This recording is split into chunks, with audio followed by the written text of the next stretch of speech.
Bonjour à tous, bienvenue pour une nouvelle vidéo qui sera intitulée 5 petits trucs et astuces. Je précise bien évidemment que ce seront 5 petits trucs et astuces, mais pas forcément connus ou alors connus, ça dépend pour l'utilisateur qui va être en face de cette vidéo. Donc voilà, c'est 5 petits trucs qui me servent assez souvent, qui peuvent être utiles, qui peuvent être même très utiles, surtout lorsqu'on débute et qu'on veut aller assez rapidement lors de retouches. So let's go!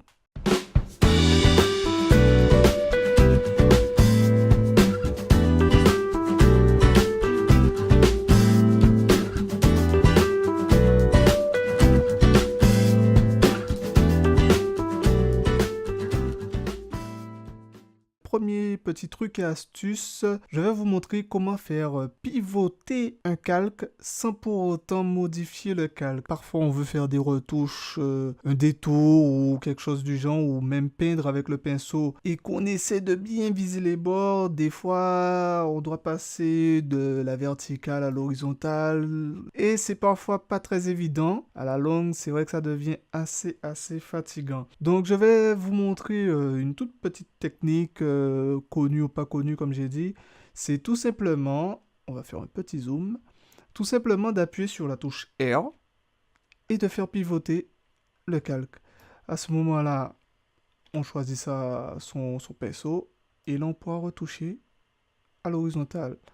Si on veut revenir sur l'épaule, il suffit de réappuyer R, on refait pivoter, on réappuie sur B pour le pinceau et là on refait notre retouche.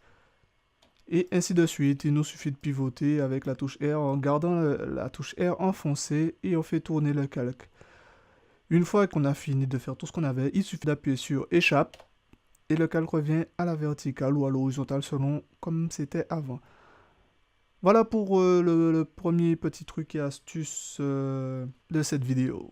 Deuxième truc et astuce, je vais vous montrer comment ajouter, enfin modifier la couleur d'un élément sur une photo sans pour autant changer la luminosité sur cet objet. Donc c'est vraiment très simple. Il suffit de juste créer un calque, un nouveau calque transparent, de prendre le pinceau qui est déjà sélectionné, choisir sa couleur. Là on va prendre du jaune par exemple, le jaune du tiroir.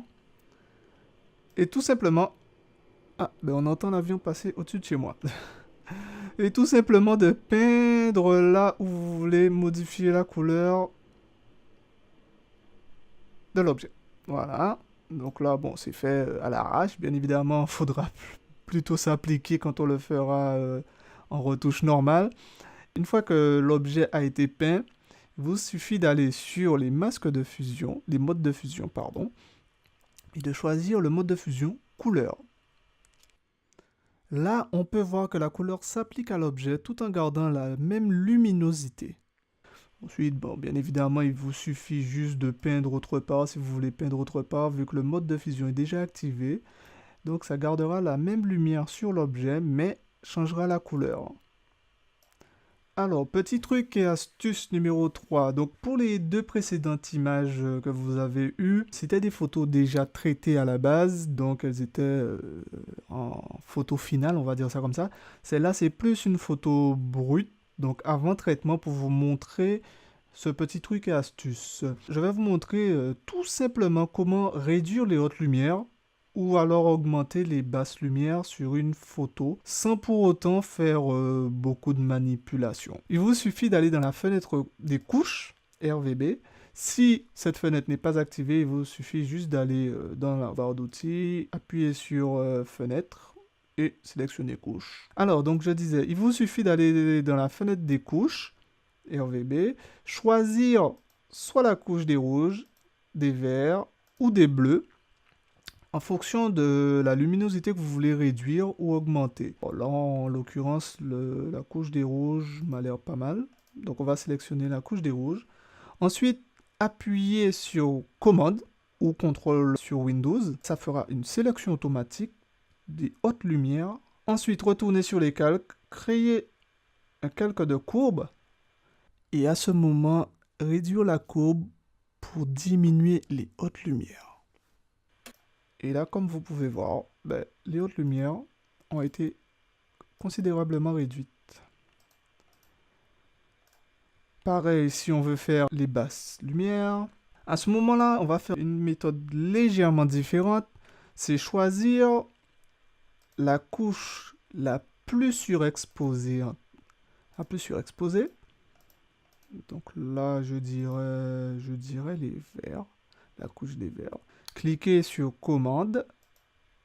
Mais cette fois-ci, on va inverser la sélection, c'est-à-dire qu'on va la passer sur les zones d'ombre. Pour cela, il suffit de faire majuscule commande I ou majuscule contrôle I et la sélection est inversée. À ce moment, on retourne à nouveau sur les calques, on recrée un calque de courbe et cette fois-ci, on augmente les courbes. Et vous voyez que les ombres ont été considérablement éclairées. Truc et astuce numéro 4 pour cette vidéo, ça va être tout simplement comment naviguer en gros plan sur un calque. Alors ça va être très simple, c'est disons à la fin d'une retouche, on veut juste faire un petit checking pour voir si ce qu'on a fait est assez potable. Il suffit alors, quand bien évidemment la retouche est terminée, ou même avant, hein, ça dépend de l'utilisation qu'on compte en faire, cliquez sur H qui va sélectionner la main. Ensuite, cliquez sur 100%. Là, vous voyez que ça fait un zoom. Ensuite, restez appuyé sur la touche H. Et là, vous pouvez naviguer tout simplement en faisant des zooms. Tant que vous laissez votre doigt sur la touche H, le zoom va s'opérer. Et vous pouvez naviguer partout sur votre calque. Une fois que vous lâchez la touche H, il vous suffit de faire adapter à l'écran et votre photo revient à la normale. Vous pouvez bien évidemment le faire en zoomant largement. Mais comme j'ai dit, ce sont des JPEG déjà traités. Et les zoomer à 200%, ça réduit la qualité. Donc là, par exemple, on a zoomé à 200%, la qualité n'est plus très top. Mais si je clique sur la touche H, il me suffit encore une fois juste de sélectionner l'endroit où je veux avec la souris ou avec le stylet de la tablette selon ce que vous utilisez. Et de naviguer sur mon calque. Là, je peux faire un petit checking pour voir si tout est bon sur mon calque. Voilà pour le truc et astuce numéro 4. Alors, pour ce truc et astuce numéro 5, je vais juste vous montrer comment réduire l'opacité d'un calque pour ceux en général qui écrivent sur les calques, qui font des banderoles ou quelque chose de ce genre. Donc ça va être tout simple, on va créer un nouveau calque. Donc choisir l'outil de sélection, c'est M. Faire sa petite sélection, disons qu'on veut écrire ici. Ensuite, remplir la sélection. Donc le raccourci clavier pour remplir une sélection, enfin du moins choisir la couleur pour remplir la sélection, c'est CTRL SHIFT supprimer. Voilà, on va mettre en blanc, allez, on va mettre en blanc.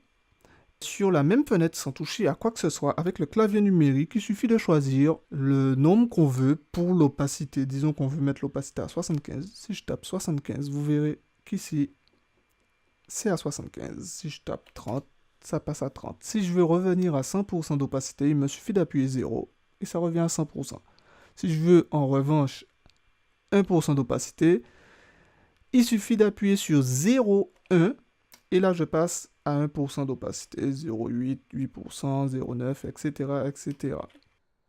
Voilà pour ce petit truc et astuce volume 1. J'espère que pour ceux qui ne connaissaient pas, que ça vous sera utile. Pour ceux en revanche qui les connaissaient déjà, j'espère que dans les prochains épisodes, je vais vous montrer des trucs. N'hésitez pas à vous abonner à ma chaîne YouTube ou à me suivre sur les réseaux sociaux. Les liens seront dans la description de la vidéo. De toute façon, c'est pas très compliqué. Instagram, Twitter ou Facebook, c'est Axel Michino. Ce n'est pas très compliqué à trouver. Sur ce les amis, j'avoue que ce petit délire de faire des vidéos me plaît pas mal, mais je précise encore une fois que je fais des vidéos parce que beaucoup de personnes me demandent comment je retouche ou comment je fais certaines choses. Donc je veux bien montrer 2-3 trucs et astuces, d'où le nom de la vidéo d'ailleurs, mais je ne prétends pas être ni le meilleur ni le plus fort en quoi que ce soit, et je pense que tout le monde le sait de toute façon. Et puis voilà. Donc je vous donne rendez-vous à la prochaine vidéo et puis prenez la vie côté Schweppes. Peace.